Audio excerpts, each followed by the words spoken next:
quiser pegar o Evangelho aí e acompanhar trecho por trecho com a gente, está lá no capítulo 17, Evangelho segundo o Espiritismo, né? Capítulo 17, Sede Perfeitos, o item 3. E aí o primeiro trecho, para a gente começar, é o seguinte: o verdadeiro homem de bem é o que cumpre a lei de justiça, de amor e de caridade na sua maior pureza.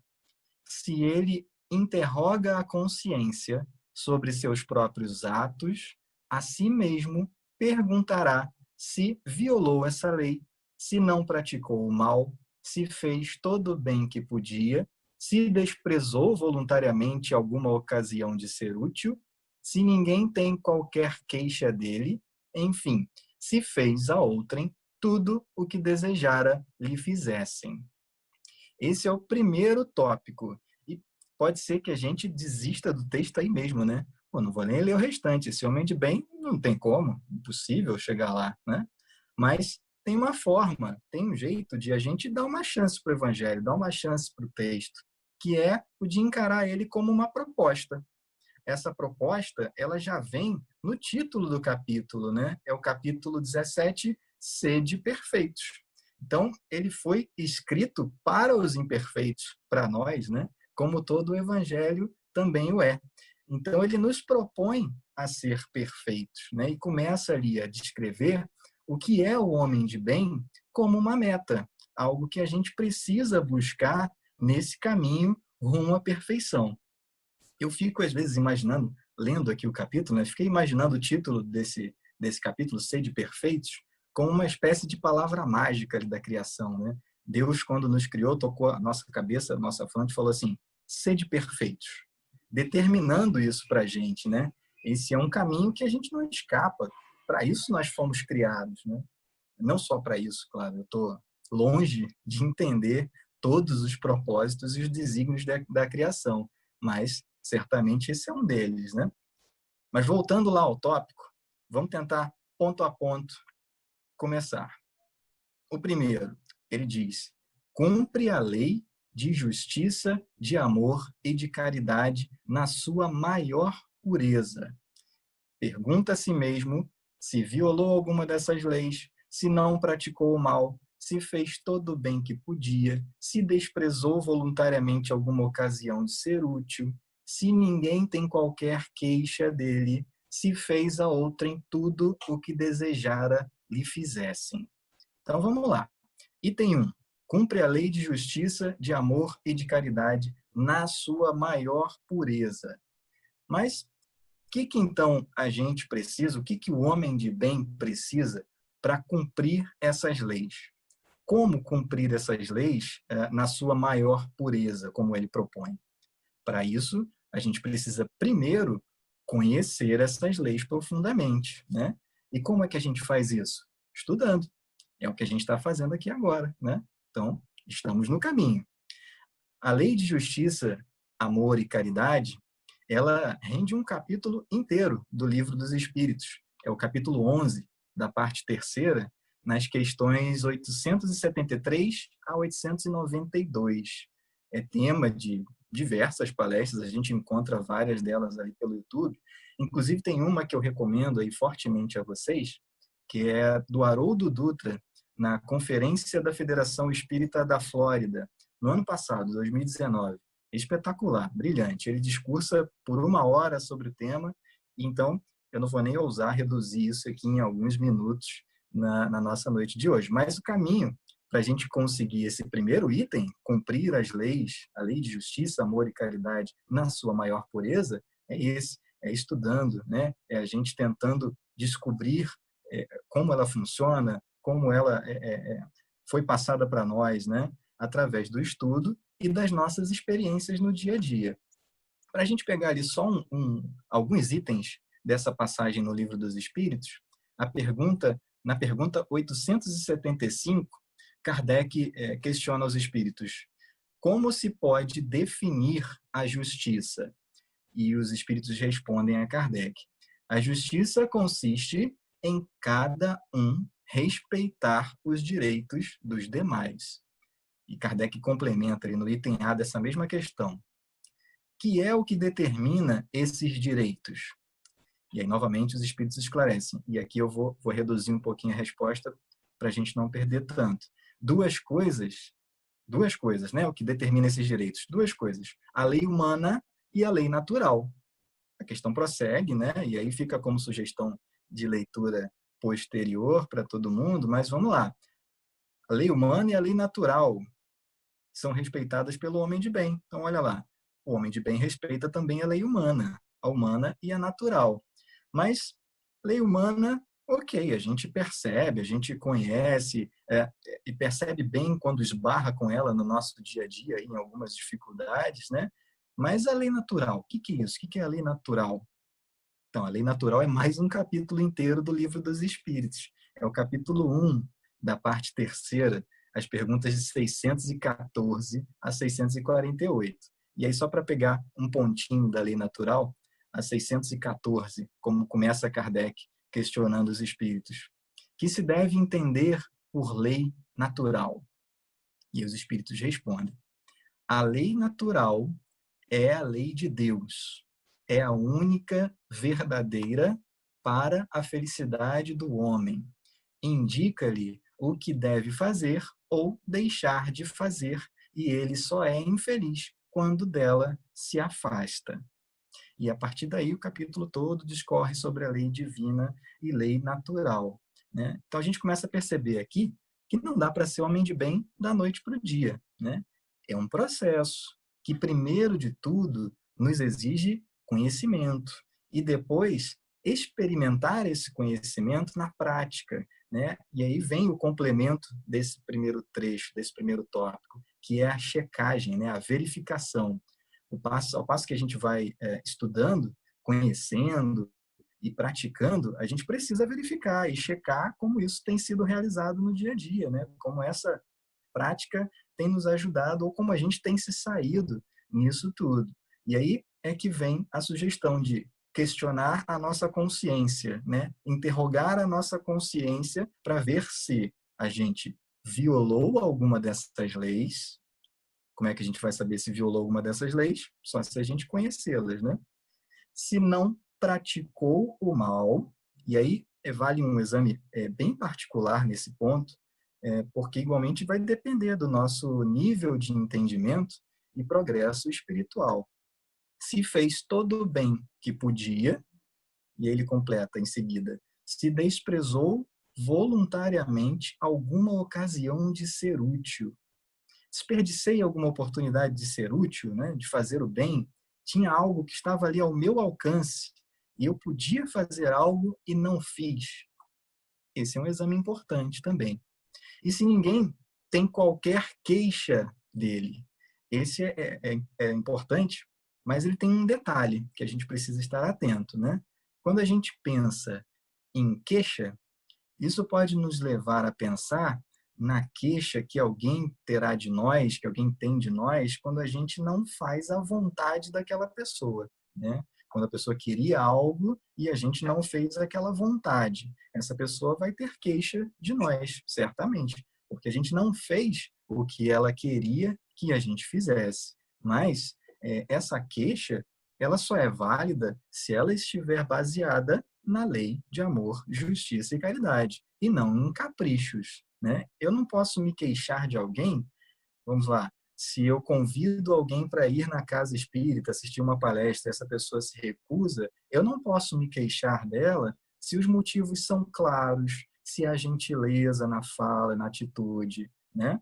Mas eu posso queixar-me, eu posso me queixar dessa pessoa se para dar essas razões houve algum tipo de agressão ou violência de qualquer natureza, entende? Então, a questão é, a queixa precisa ter um embasamento racional e não emocional puramente. E o último item desse primeiro trecho é: se fez a outrem tudo o que desejara lhe fizessem. E aí ele fecha com chave de ouro o tópico, né? Faça ao outro tudo aquilo que desejaria que ele lhe fizesse. Esse é um exame de justiça perfeito, né? Como cobrar do outro algo que eu não faço? Onde estaria a justiça nisso, né? Mas O homem de bem, ele faz esse interrogatório à consciência com alguma razão, né? Para que ele faz, afinal, esse interrogatório à consciência, né? Se ele fez isso, se ele fez todo o bem que podia, se ele não fez o mal, se alguém tem queixa dele, ele faz para quê? Para se colocar de castigo se tiver tudo errado, né? Não, fiz tudo errado, preciso ir para o castigo. Ou para se entristecer e desistir, não, tá vendo? Não faço nada certo, deixa para lá. Não, ele não faz para isso, né? Não é com esse propósito que o homem de bem se interroga e questiona as suas atitudes. Ele faz isso para ajustar a rota, né? Acertar o caminho. Se está desviando, né? Ele sabe que precisa de algum ajuste, precisa corrigir, só isso. Porque se a gente não faz esse exame passo a passo, né? Se a gente não para, checa, vê o que está acontecendo de errado, onde pode melhorar, corrigir, fica muito mais difícil quando a gente chega lá na frente para revisar tudo para trás, né? Então é muito mais simples e mais fácil se a gente consegue ir fazendo isso passo a passo. A gente evita uma série de equívocos, né? Vamos ao segundo trecho aqui do texto Homem de Bem. Quem tiver aí com o livro, vamos nessa. Deposita a fé em Deus, na sua bondade, na sua justiça e na sua sabedoria. Sabe que sem a sua permissão nada acontece e se lhe submete à vontade em todas as coisas. A gente tem experimentado essa proposta, né, com relativa intensidade nos últimos meses, não é? A gente tem sido chamado a isso a todo instante, a perceber, a compreender que nada ocorre sem que haja o controle de Deus, né? E assim a gente tenta evitar o desespero, a desesperança. Mas num dos encontros online que o Conselho Espírita de Mesquita, o 11º seu aqui da nossa cidade, né, tem promovido todos os sábados à noite, o nosso amigo Ailton Júnior, companheiro aqui da casa, pontuou algo bem importante para nós, que eu vou trazer aqui para a gente hoje também, no sentido de que a gente não encare tudo isso que a gente tem passado como um castigo divino, né? Mas sim como um momento, uma etapa natural do nosso processo de depuração, de evolução, que é fruto e consequência das nossas escolhas como povo, né? E como qualquer outro momento, etapa ou acontecimento, tem ali o acompanhamento de perto e a gerência, digamos assim, de Deus, né? Mas não é uma imposição castigadora dele, né? Além disso, esse trecho ele me traz uma sensação de tranquilidade. Essa fé que o homem de bem tem traz a possibilidade da gente ter essa paz, essa tranquilidade em meio ao caos. Mas aí você pode me perguntar assim, Daniel, mas vem cá, o homem de bem, puro do jeito que é, ainda está sujeito a essa infinidade de tragédias que a gente vê no nosso dia a dia, a esse caos que a gente vive no nosso cotidiano?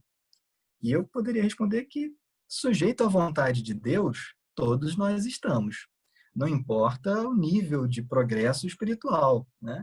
Jesus estava aqui entre nós há mais de 2000 anos, sujeito à vontade de Deus, e ficou sujeito a situações que causam grande sofrimento, não é? E ele não era de verdade, né? Um homem de bem de verdade. É uma forma da gente encarar as situações, seja elas quais forem, né? E independente se a gente faz parte do contexto ou não.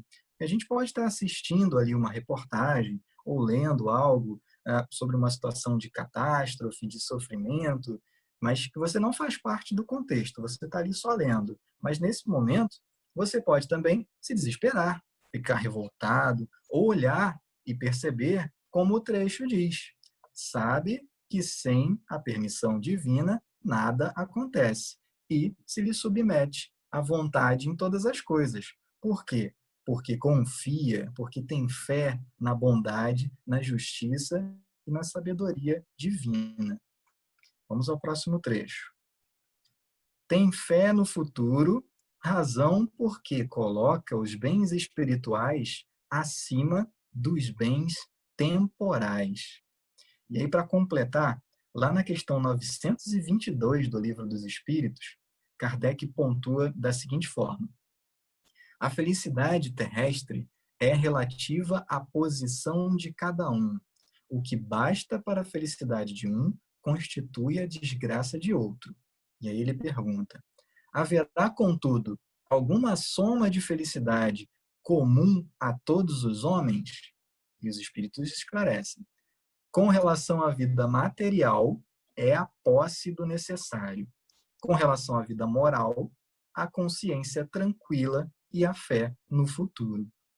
A consciência tranquila, a que ele se refere aqui, a gente pode pensar que é quando a gente começa a ter respostas positivas para aquele interrogatório que nós fizemos à consciência lá no primeiro trecho. Né? Se eu cumpro a lei da justiça, amor e caridade, se faço todo o bem que posso, se faço ao outro tudo o que ele deseja, ou melhor, se eu faço ao outro tudo o que desejo que ele me faça, né? Enfim, aí mora a consciência tranquila. A fé no futuro, Kardec descreve de forma perfeita no capítulo 5 do Evangelho, lá no item 3, quando ele trata sobre a justiça das aflições. E eu vou trazer aqui para a gente esse pequeno trecho.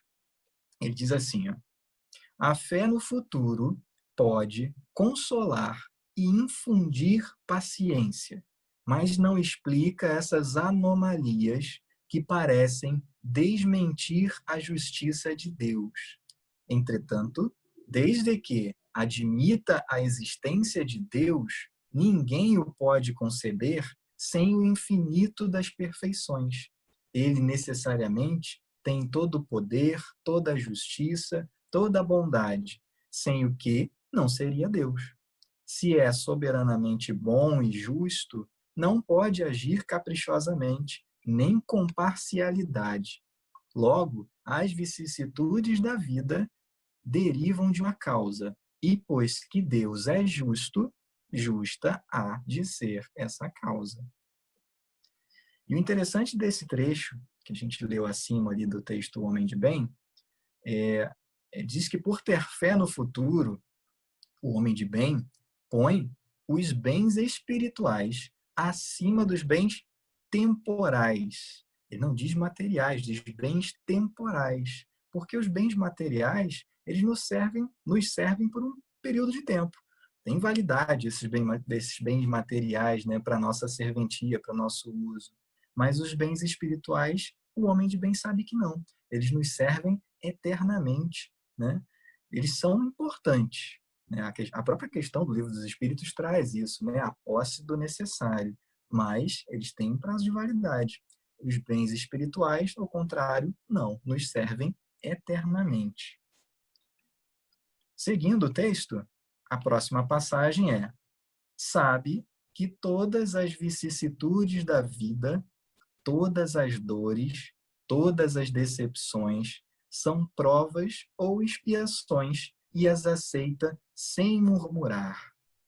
Aqui a gente vê novamente conexão com aquele texto do capítulo 5 do Evangelho que a gente leu há pouco, quando Kardec fala da justiça das aflições. Né? O homem de bem sabe que as vicissitudes da vida derivam de uma causa e, sendo Deus justo, justo também há de ser essa causa. Então ele se lhe submete à vontade, porque ele tem fé e confia nele.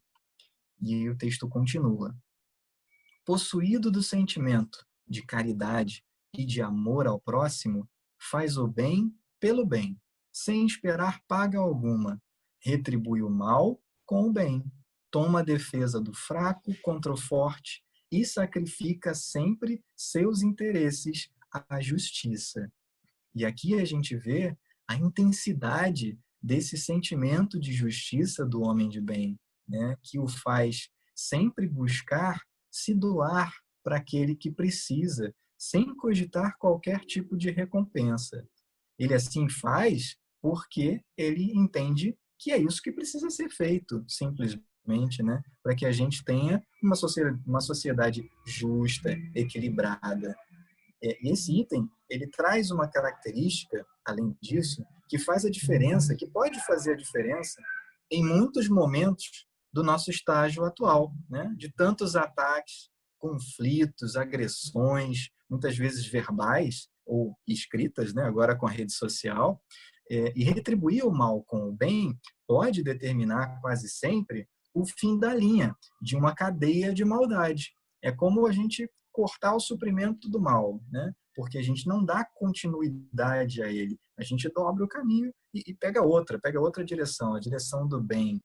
É como se a gente evitasse uma infecção, né? O mal é o vírus que foi jogado em nós e a gente tem a possibilidade de escolher se contaminar ou não, porque o antídoto, ele também está em nós, que é o bem, né? É o antídoto perfeito. Mas essa é uma característica que, para existir, depende do grau do nosso orgulho e de quanto a gente já conseguiu combater dele em nós mesmos. Retribuir o mal com o bem significa que houve um ataque, né? Você foi atacado por alguém que tem intenção de te prejudicar, de fazer mal a você, mas você escolheu não revidar, compreendendo a etapa evolutiva daquela pessoa, né? Não julgando a atitude por desconhecer muitas vezes a história por trás da pessoa, por trás daquela atitude, deseja fortemente que ela encontre o seu caminho de iluminação, de progresso. Então aí a gente cortou a progressão do mal. E o mais importante é que a gente cortou a progressão e o crescimento do mal em nós mesmos, né? Primeiro em nós mesmos. A gente deixou de nutrir esse sentimento pesado, ruim, né? E escolheu os mais leves, poupando nos poupando das consequências do mal que alguém queria nos impor, né? A gente não permitiu que aquela atitude nos trouxesse desequilíbrio, porque na balança, ao invés da gente jogar mais mal, a gente jogou bem e equilibrou. É claro que em muitos momentos a gente vai precisar nos posicionar para nos defender, né? E nos defender e defender os mais fracos. Mas essa posição, essa defesa, ela nunca vem acompanhada de ódio, de raiva, de rancor, de vingança. O homem de bem, ele faz isso de forma absolutamente serena. Vamos em frente. O próximo trecho do texto diz o seguinte: encontra satisfação nos benefícios que espalha, nos serviços que presta, no fazer ditosos os outros, nas lágrimas que enxuga, nas consolações que prodigaliza aos aflitos. Seu primeiro impulso é para pensar nos outros, antes de pensar em si. É para cuidar dos interesses dos outros, antes do seu próprio interesse. O egoísta, ao contrário, calcula os proventos e as perdas decorrentes de toda ação generosa. E aí, ao ler esse trecho, eu lembrei de alguns companheiros, né, que exemplificam perfeitamente essa proposta, que na verdade viveram essa proposta, né? Como Madre Teresa, Irmã Dulce, Chico Xavier, Divaldo e tantos outros nomes importantes, inspirações e exemplos para nós. Mas lembro também de alguns companheiros mais próximos da família, ou mais próximos aqui do Antenor, que já partiram. Meu pai, Jerônimo, meu irmão, Rafael, nosso companheiro e amigo Leco, Ailton e tantos outros, né? Que se a gente fosse parar para escrever uma lista, ela ia ficar enorme. E graças a Deus por isso, né? Porque tivemos aqui, próximo de nós, bons exemplos para nos inspirar. E encontrar essa satisfação que essas pessoas tinham em fazer o bem, fazer o outro sorrir, no consolo, no cuidado, é uma realização que só de a gente falar das coisas feitas, de citar os nomes, né, as atitudes, a gente já pode perceber, de certa forma, como é essa sensação, como é essa satisfação sublime. No trabalho na casa espírita, a gente tem uma possibilidade, né? Tem algumas amostras de como é esse sentimento de satisfação na evangelização, no trabalho com o jovem, na assistência social. Então, lá são muitas também as possibilidades de a gente experimentar essa sensação. Vamos para o próximo trecho. O homem de bem é bom, humano e benevolente para com todos, sem distinção de raças nem de crenças, porque em todos os homens vê irmãos seus. Respeita nos outros todas as convicções sinceras e não lança anátema aos que, como ele, não pensam. E aí aqui a gente reforça o porque em todos os homens vê irmãos seus. Essa talvez seja a chave para a gente demolir alguns preconceitos, quais forem, né? Ver no outro um irmão e respeitar todas as suas convicções sinceras. Então, se alguém crê, né, está convicto de algo de forma sincera, honesta, por mais que aquela convicção seja contrária a tudo que a gente pensa e acredita, o homem de bem respeita, não repreende, nem condena e muito menos diminui aquele que pensa diferente. Mas vamos olhar para nós aqui, né? Todos nós sabemos que somos imperfeitos, certo? Vocês concordam comigo, gente? Se tiver alguém perfeito no grupo, pode levantar a mão e a gente troca uma ideia, vai ser legal. Mas vamos lá. Considerando que nós somos imperfeitos, por que então que a gente pensa sempre que está com a razão, que está certo sempre, se nós somos imperfeitos? Porque aí, mais uma vez, a gente tem uma coisinha que a gente ainda carrega e que é falso com a gente, que nos engana, que é o nosso orgulho, né? Porque ele faz a gente pensar que a nossa imperfeição é menor do que a de todos os outros. Quando o orgulho sai um pouquinho do jogo, a gente consegue olhar de forma mais racional, né? Será que realmente eu sou o menos imperfeito de todos? Eu sou tão bom, mas tão bom que eu estou sempre certo? Será? Estar convicto, né? Quando a gente está convicto de algo, né, de forma sincera, é uma coisa. Mas não aceitar que o outro também tenha convicções sinceras, mas diferentes da nossa, é outra. Mas eu não quero rebaixar ninguém, tá, gente? Cada um no seu estágio, carregando o seu fardo, suas dificuldades, lidando com eles no dia a dia. Então, eu quero propor aqui para a gente que a gente não se classifique mais como imperfeito, mas como perfectíveis. Mais bonito, né? Porque imperfeito parece uma marca, um carimbo, né? Uma determinação. Ponto, você é imperfeito, acabou. Não, essa não é a proposta. A proposta do capítulo é sede perfeitos. Ele não se chama, sei lá, sois imperfeitos, né? Então nós somos perfectíveis, marchando para a perfeição. Vamos ao próximo tópico. Em todas as circunstâncias, toma por guia a caridade, tendo como certo que aquele que prejudica a outrem com palavras malévolas, que fere com o seu orgulho e o seu desprezo a suscetibilidade de alguém, que não recua à ideia de causar um sofrimento, uma contrariedade, ainda que ligeira, quando a pode evitar, falta ao dever de amar o próximo e não merece a clemência do Senhor. Então, em todas as circunstâncias, a caridade é o guia. A caridade é o GPS do homem de bem, né? Ficou perdido, não sabe muito bem para onde ir, está procurando o caminho, liga a caridade e ela vai te levar pelo melhor caminho, né? E a continuidade desse texto diz, certo de que aquele que causa algum mal a alguém, causa um sofrimento que poderia ter sido evitado, ainda que pequeno, falhou no dever, hein, de amar o próximo e não merece a clemência do Senhor. Isso é forte, né? Não merece a clemência do Senhor. Mas isso não quer dizer que Deus vira as costas para quem não age como um homem de bem.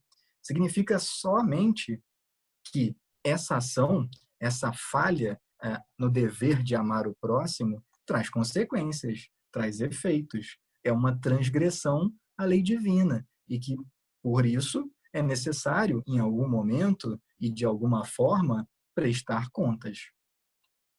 Vamos seguir aqui para a gente terminar no tempo certinho.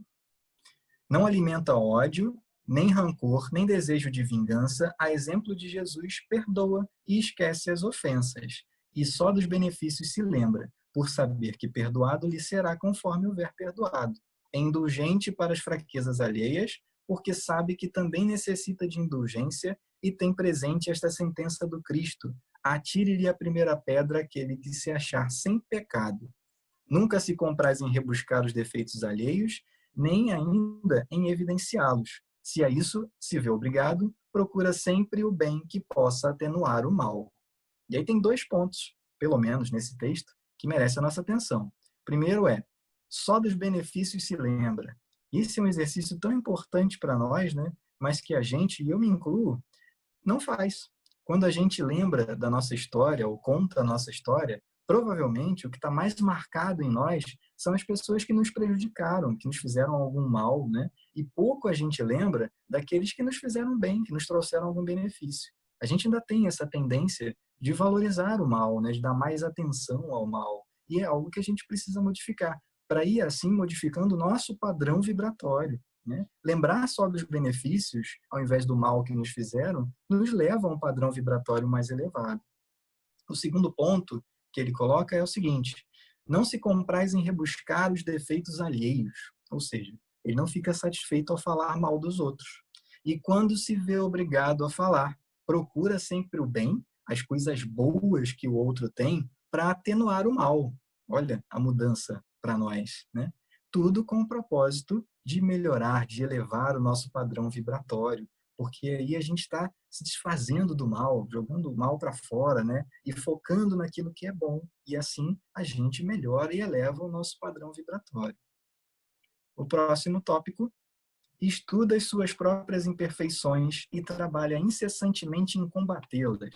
Todos os esforços emprega para poder dizer no dia seguinte que alguma coisa traz em si de melhor do que na véspera. Não procura dar valor ao seu espírito nem aos seus talentos a expensas de outrem. Aproveita, ao revés, todas as ocasiões para fazer ressaltar o que seja proveitoso aos outros. Não se envaidece da sua riqueza, nem de suas vantagens pessoais, por saber que tudo o que lhe foi dado pode ser lhe tirado. E aqui tem um detalhe bem importante, bem no início. Estuda suas próprias imperfeições e trabalha incessantemente em combatê-las. Gente, o homem de bem é imperfeito. Ele é como a gente. Ficou melhor, né? Está mais próximo agora.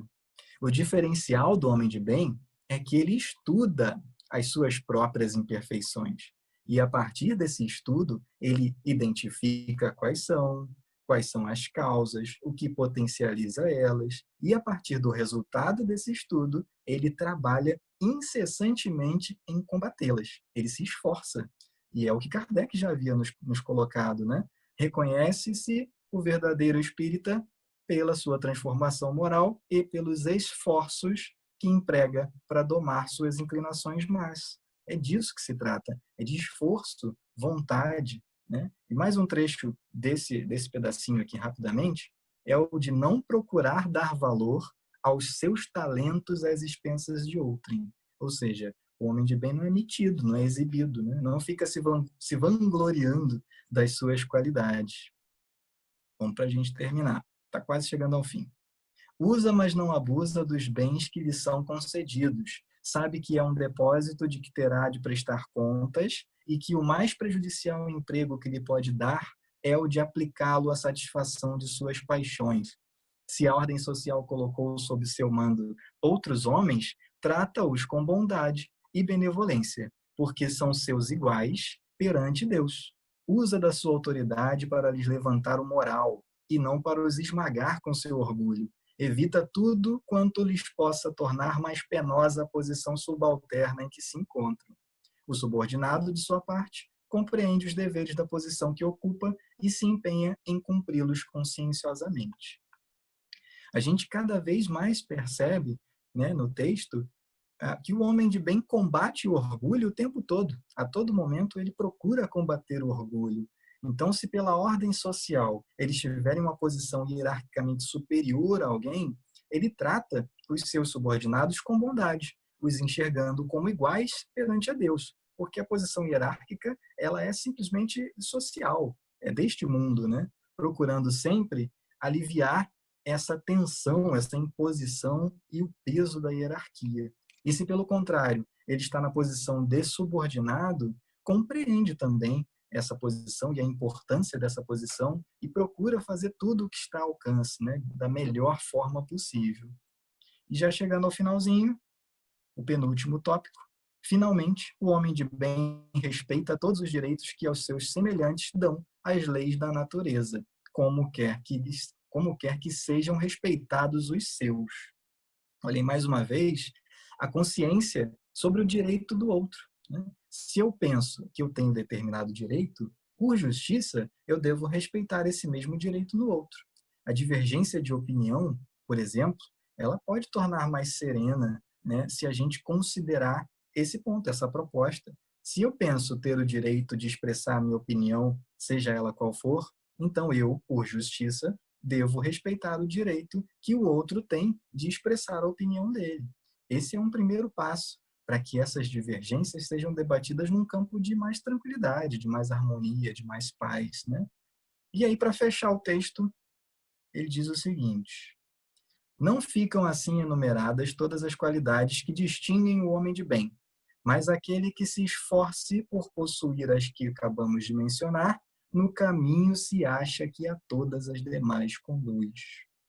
Então, o que a gente pode extrair dessa conclusão? Primeiro, que não estão aqui todas as qualidades que identificam o homem de bem. Tem mais. Mas, o melhor de tudo, que é para deixar a gente mais aliviado e tranquilo, saber que é perfeitamente possível ser homem de bem.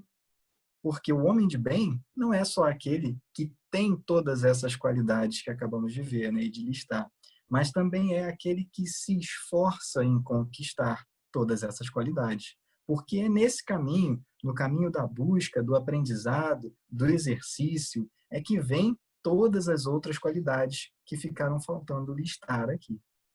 Nós somos todos aprendizes de muitas coisas. Uma delas é aprendizes de homem de bem. E quando a gente está nesse processo de aprendizagem, a gente é, de certa forma, aquilo que a gente está tentando aprender a ser. Então, se eu estou aprendendo a fazer jardinagem, eu estou ali sendo jardineiro. Eu sou o jardineiro ali naquele momento, né? Estou agindo como ele e buscando agir cada vez melhor como ele. Bom, é isso, gente. Eu novamente agradeço aí a oportunidade de estudar aqui com vocês. Espero que tenha sido útil as nossas reflexões e de alguma forma para todos vocês. E eu queria finalizar com uma música. Dá tempo, Jaqueline? Vocês acharam que não ia ter música, né? Já que se confirmasse dá tempo, a gente faz. Dá tempo, sim. Boa. Então, vou tentar compartilhar aqui na tela com vocês. É claro que a música é o homem de bem, né? Deixa eu só tentar aqui compartilhar com vocês. Vamos lá. O Homem de Bem é uma música que foi escrita na oficina de música do Polo 5. Eu não tenho aqui o registro do ano, né? Mas é composição da oficina de música do Polo 5 Comércio. Comércio é um evento, um encontro de jovens que acontece todo o carnaval. O Polo 5 é o polo da nossa região aqui da Baixada, né? Então, a oficina de música, durante o evento, escreveu essa canção, O Homem de Bem.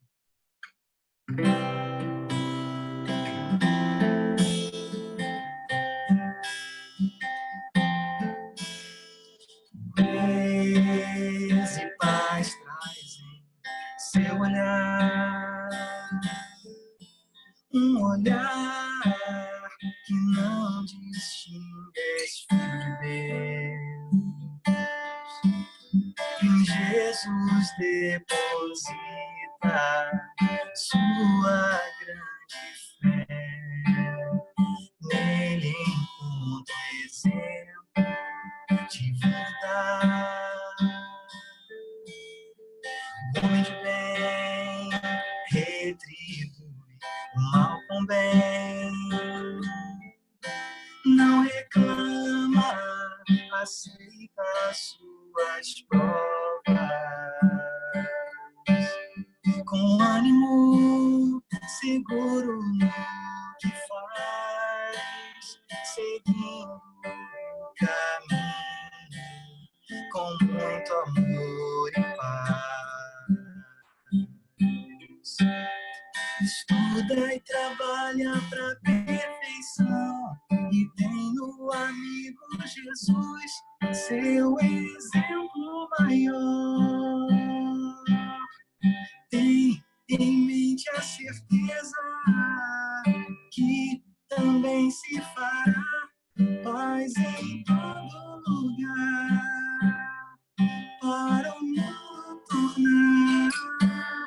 mais feliz.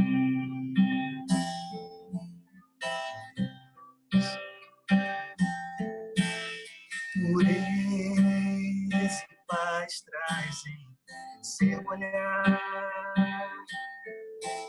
um olhar que não distingue, és filho de Deus. Em Jesus deposita sua grande fé. Nele encontro exemplo de vida. O homem de bem retribui o mal com bem. Não reclama, aceita suas provas. Com ânimo, seguro no que faz, seguindo o caminho com muito amor e paz.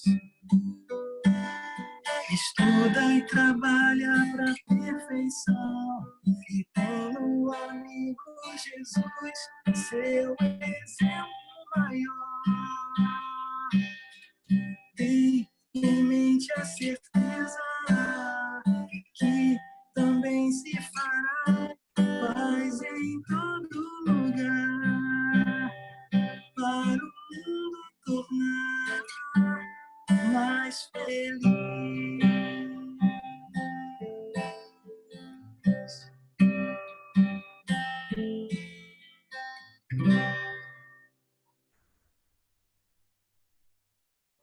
Gente, muito obrigado mais uma vez pela oportunidade. Foi maravilhoso estar aqui com vocês. Espero que tenha sido útil e proveitoso para todos.